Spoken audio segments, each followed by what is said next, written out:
SEA Games លើកទី33នៅទីក្រុងបាងកកជិតចប់ហើយ SEA Games ដែលចាប់ផ្ដើមតាំងពីថ្ងៃទី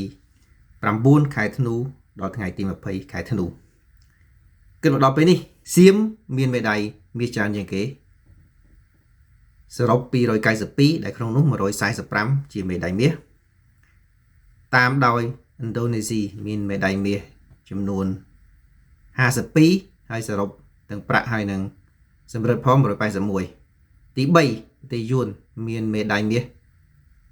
40ហើយសរុបទាំងអស់ទៅបាន157ដោយឡែកប្រទេសកម្ពុជាឆ្នាំនេះបញ្ជូនកីឡាករទៅប្រកួតចំនួន1515នាក់ត្រូវជាលំដាប់ទី4បន្ទាប់ពីសៀមម៉ាឡេស៊ីហើយនិងឥណ្ឌូនេស៊ីប៉ុន្តែកម្ពុជាមិនបានទទួលមេដាយអ្វីទាំងអស់ដោយសារតែកម្ពុជាបានដកខ្លួនចេញពីការប្រកួតដោយសារតែមូលហេតុសន្តិសុខឥឡូវនេះតកតងទៅនឹងកីឡាករនីសៀមម្នាក់បងប្អូនដែលចូលចិត្តលេងហ្គេមហើយជាស្គាល់ហើយគេហៅ e-sport ឬក៏កីឡាអេឡិចត្រូនិកនិយាយទៅគឺជាការប្រកួតហ្គេមកីឡានេះត្រូវបានបញ្ចូលទៅក្នុងកីឡា SEA Games តាំងពីឆ្នាំ2019នៅពេលនេះមានរឿងអាស្រូវឬក៏ចម្រូងចម្រាសមួយតាក់ទងទៅនឹងកីឡាករនីសៀមម្នាក់ឈ្មោះ Naphat Warasin មានឈ្មោះហៅក្រៅថា Tokyo Girl គាត់គឺជាកីឡាករនីជម្រើសជាតិសៀមក្នុងចំណោមកីឡាករនី6នាក់ទៀតត្រូវប្រកួតវគ្គផ្ដាច់ព្រាត់ជាមួយនឹងប្រទេសយួនប៉ុន្តែ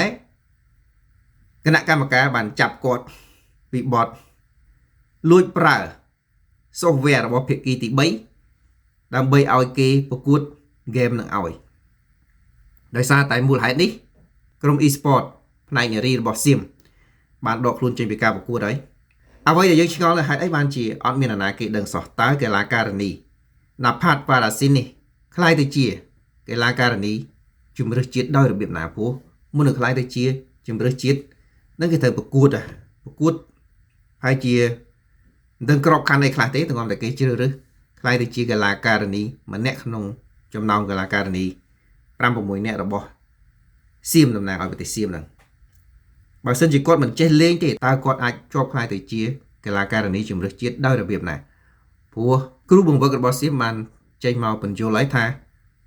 កីឡាករនី5-6នាក់ទៀតហ្នឹងគឺអត់ដឹងទេអត់ពាក់ព័ន្ធទេមិនដឹងថាកីឡាករនីផុសខ្លួនឈ្មោះ Naphat Warasin ហៅ Tokyo Girl ហ្នឹងលួចប្រើ software ដើម្បីឲ្យអ្នកផ្សេងលេងជំនួសខ្លួនទេដូចយើងនិយាយឲ្យលើចឹងបើសិនជាគាត់អត់ចេះលេងទេតើគាត់ប្រកួតឈ្នះអ្នកផ្សេងមិនបានខ្លាយទៅជាកីឡាករនីជំនឿជាតិហើយយើងចង់ភ្ជាប់នេះទៅនឹងមេដាយមាសរបស់សៀមយើងដឹងហើយ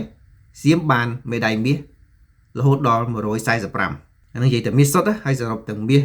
ប្រាក់ហើយនឹងសម្រិតផងដល់ទៅ292នាំមុខគេនៅក្នុង SEA Games លើកទី33នេះ